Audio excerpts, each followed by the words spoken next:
সরকারি বিভিন্ন চাকরির পরীক্ষায় এসএসসি, জিডি বা রেল বা কেন্দ্র বা রাজ্য সরকারের বিভিন্ন পরীক্ষায় যে রিজনিংয়ের কোয়েশ্চেন আসে অর্থাৎ জিআই অর্থাৎ জেনারেল ইন্টেলিজেন্স থেকে যে প্রশ্ন আসে সেই প্রশ্নের মধ্যে একটা গুরুত্বপূর্ণ প্রশ্ন এখান থেকে আছে সে ট্রায়াঙ্গেল কাউন্টিং অর্থাৎ ত্রিভুজ গণনা।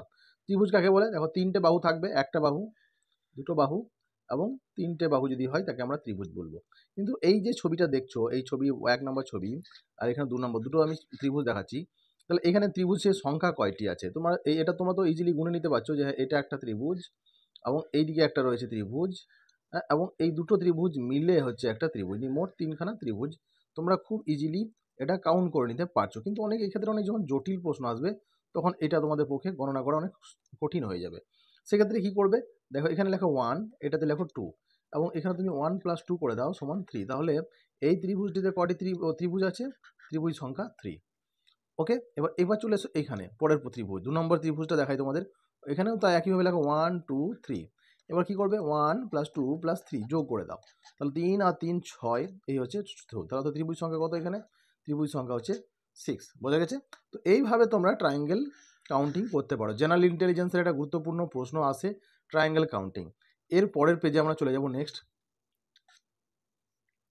নেক্সট পেজ দেখো, আরও বিভিন্ন ত্রিভুজের ধরন দেখাচ্ছি। যে এরকম আবার একটা ত্রিভুজ তোমাকে পরীক্ষার হলে যাও চলে এসছে, সেক্ষেত্রে তোমরা আগের ফর্মুলাতে করলে তো সবসময় হবে না, সেক্ষেত্রে একটু চেঞ্জেস যদি দেখো, সেক্ষেত্রে কি হবে? এই ক্ষেত্রে তুমি ট্রায়াঙ্গেল করবে কি 1, এখানে 2।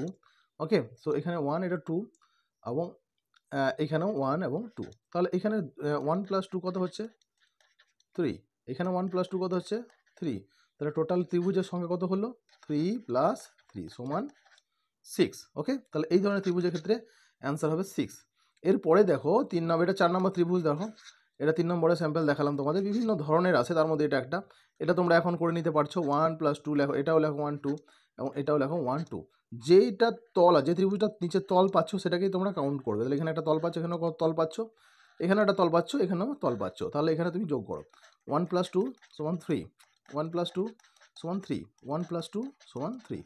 তাহলে এখানে কত হচ্ছে ত্রিভুজের সংখ্যা? 3 + 3 + 3 অর্থাৎ 9। তাহলে এখানে ত্রিভুজের সংখ্যা, এই ত্রিভুজটাতে ত্রিভুজের সংখ্যা পাচ্ছ তোমরা 9। কেমন? এর পরের প্রশ্নে চলে এসো। পেজ নাম্বার 3তে দেখো, এখানে আমরা তোমাদের 5 নম্বর এবং 6 নম্বর যে ত্রিভুজের স্যাম্পল দেখাচ্ছি, এটা থেকেও তোমরা অনেকটাই কিন্তু আরও নতুন নতুন ত্রিভুজ সম্বন্ধে আন্দাজ করতে পারবে। দেখো, এখানে ত্রিভুজের আমি যদি তল দেখি, তাহলে এখানে 1, এটা একটা 2 আর এখানেও আছে বলে 3। তাহলে এখানে হলো আবার এটা দেখো 1 এবং এটারও দুটো, তাহলে 1 আর 2 লিখব। এটাতে যেহেতু তল নেই, এই যে ত্রিভুজ দাগটা যায়নি, কমপ্লিট হয়নি, তাহলে আমি এখানে কিছু লিখবো না। কেমন? আবার এখানেও দেখো এই ত্রিভুজটা কমপ্লিট হয়নি, তাহলে আমি এটাও তো লিখবো না, তাহলে আমি এখানে লিখবো 1 আর 2। তাহলে এখানে হচ্ছে 1 + 2, এখানেও 1 + 2 আর এখানে হচ্ছে 1 + 2 + 3। তাহলে এখানে কত হচ্ছে? 6, এখানে হচ্ছে 3, এখানে হচ্ছে 3। তাহলে কত হলো? 3 আর 3 6 আর 6 12, অর্থাৎ এখানে ত্রিভুজের সংখ্যা কত? টোটাল হচ্ছে 12। বোঝা গেছে? একইভাবেই যদি তোমরা এটা দেখো, এখানে দেখো একটা ত্রিভুজের সংখ্যা আছে, ত্রিভুজ আছে, এখানে তো তল পাচ্ছ এটারও, এই ত্রিভুজেরও। তাহলে এখানে একটা তল, এটার একটা তল পাচ্ছ, এটারও তল পাচ্ছ, এটারও পাচ্ছ। তাহলে 1 2 3 4 তোমরা লিখে ফেলো। তাহলে এখানে কি করবে? তাহলে 1 + 2 + 3 + 4 যদি করো, তাহলে কত হচ্ছে? 4 3 7, 7 আর 2 9 রেখে 10। তাহলে টোটাল এখানে হলো কত? 10। 10 পেলাম। এখানে দেখো 1 আর 2, আমি এটা লিখবো না, এটারও লিখবো না, কারণ কোনো তল নেই, তাই এখানে 1 + 2। এখানে দেখো 1 + 2 + 3। কেমন? তাহলে এখানে দেখি 1 লিখি, এটা 2 এবং এটা 3। তাহলে এখানে তোমরা হবে লিখতে পারো 1 + 2 + 3। ওকে, তাহলে হচ্ছে কত? 6। এখানে কত হচ্ছে যোগ করলে? 3। আবার এইখানটাতে দেখো 1 2 এবং 3 আছে, তাহলে এখানেও তোমার হবে 1 + 2 + 3। কেমন? কারণ এই ত্রিভুজটার তল নেই, তাহলে আমাদের তল পাচ্ছি কত? এই অবধি। তাহলে আমরা এখানে কি করব? 3 আর 2 5 আর 6। তা যোগ করে এবার 6 আর 6 12, 12 আর 3 15, 15 আর 10, তাহলে হচ্ছে টোটাল 25খানা ত্রিভুজ আছে এখানে। তো এই ছবিটা যদি পরীক্ষায় আসে তাহলে হবে 25। কীভাবে কাউন্টিং করতে হবে খুব ইজি মেথডে তোমাদের দেখাচ্ছি। এরপর আরেক ধরনের স্যাম্পল দেখো তোমরা, নতুন আরেকটা, সেটা হচ্ছে 4 নম্বর ক্যাটাগরি। এইরকম যদি দাগটা যদি চলে আসে, যদি ত্রিভুজটা যদি স্যার এরকম আছে কাউন্টিং, তাহলে এখানে তুমি এভাবে কাউন্টিং করছো 1 একটা ত্রিভুজ, আচ্ছা এই এই দুটোকে নিয়ে আবার একটা দুটো ত্রিভুজ, আবার এটাকে নিয়ে আবার একটা ত্রিভুজ, 3টে ত্রিভুজ, তাই তো?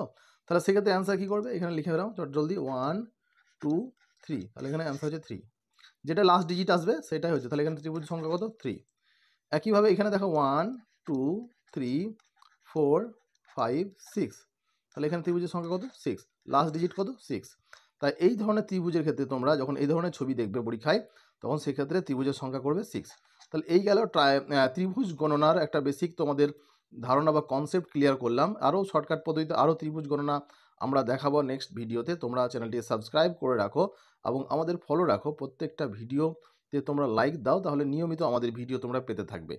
তাই প্রত্যেকেই বলবো যে আমাদের চ্যানেলের এই ট্রায়াঙ্গেল কাউন্টিং, তারপর এরপরে তোমাদের রেক্ট্যাঙ্গেল কাউন্টিং, এরকম স্কোয়ার কাউন্টিং, এরকম অনেক কিছু আমরা পরপর আপডেট করতে থাকবো। Thank you so much.